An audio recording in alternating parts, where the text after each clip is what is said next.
Hello and welcome to another episode of the Shutter Sports Refresh. This is the weekly show that brings you all of the most important news in sports. I'm your host, Finn Noel, and let's get started with some European soccer. Week 1 of the Premier League has officially started. After tonight, every single team will have played their first game. And even though we just started, there has already been some crazy results.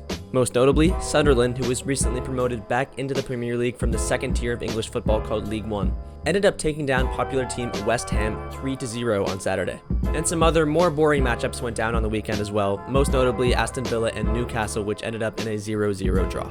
But on Sunday, we got a marquee matchup between two very popular teams, Arsenal and Manchester United. And after finishing just 15th last year, Manchester United did not get off to a hot start this year either. Arsenal took them down 1-0. And it wasn't just the Premier League that started up recently, La Liga also got started. And the most exciting game came between Atletico Madrid and Espanyol. Atletico Madrid started up 1-0 in this game thanks to a 37th minute goal. But Espanyol fought back and in the 73rd minute ended up scoring again to make things 2-1, winning the game. Isn't it exciting to have soccer back? We'll move on from soccer now to a slightly more violent sport, UFC. UFC 319 went down on Saturday and the headlining fight was a big one. The main event of the card was a middleweight championship match between current champion Dricus du Plessis and Khamzat Chimaev.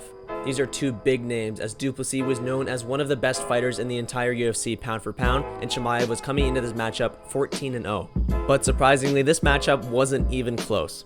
The United Arab Emirates native Khamzat Chimaev ended up taking control of 20 out of 25 minutes of this matchup. He dominated the whole match with his wrestling and is now the new middleweight champion. Congratulations to Chimaev on his victory and staying undefeated.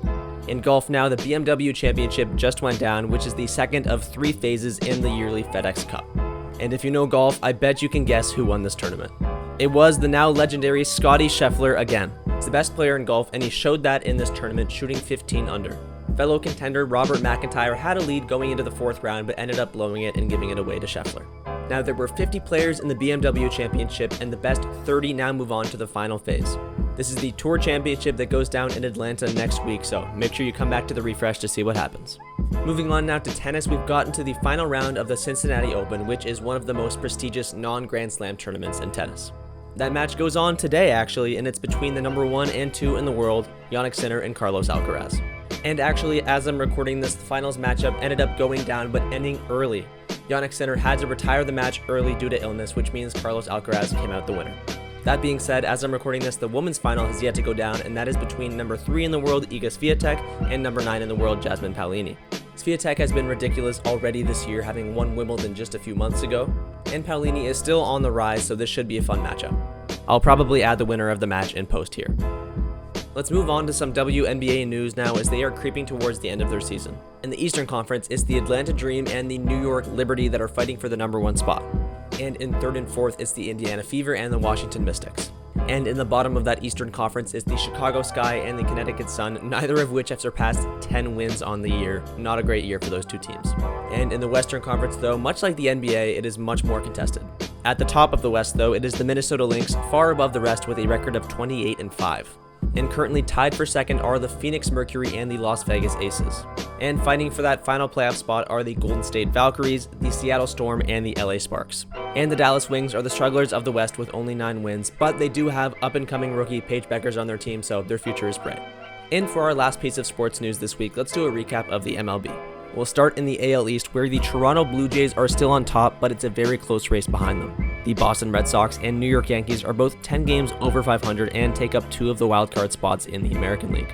And behind them is the Tampa Bay Rays, who have had an unfortunate season. Their 61-64 record should be 67-58 according to the expected record stat, but their record in close games has just not gone their way. Luckily for them, though, there is still time to make a run for a playoff spot. Moving over now to the AL Central, we have the Detroit Tigers in first and a bunch of similarly disappointing 500 teams. This includes the Cleveland Guardians, the Kansas City Royals, and the Minnesota Twins, who all did some selling at the deadline. Moving over now to the AL West, it's between the Houston Astros and the Seattle Mariners, as there's less than a 1-game difference between the two. The Texas Rangers are 6 games below both of those teams, but have an expected record above both of them. So you can expect a big playoff push coming from the Rangers.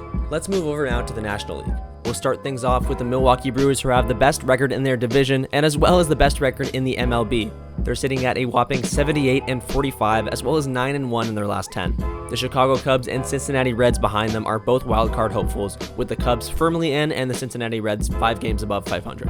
They'll have to pass the NL East New York Mets if they want to get in. And finally, let's talk about the NL West. The San Diego Padres and LA Dodgers are currently fighting for the division title. Both have been just about average as of late, so whoever gets hot to end the season will most likely take it.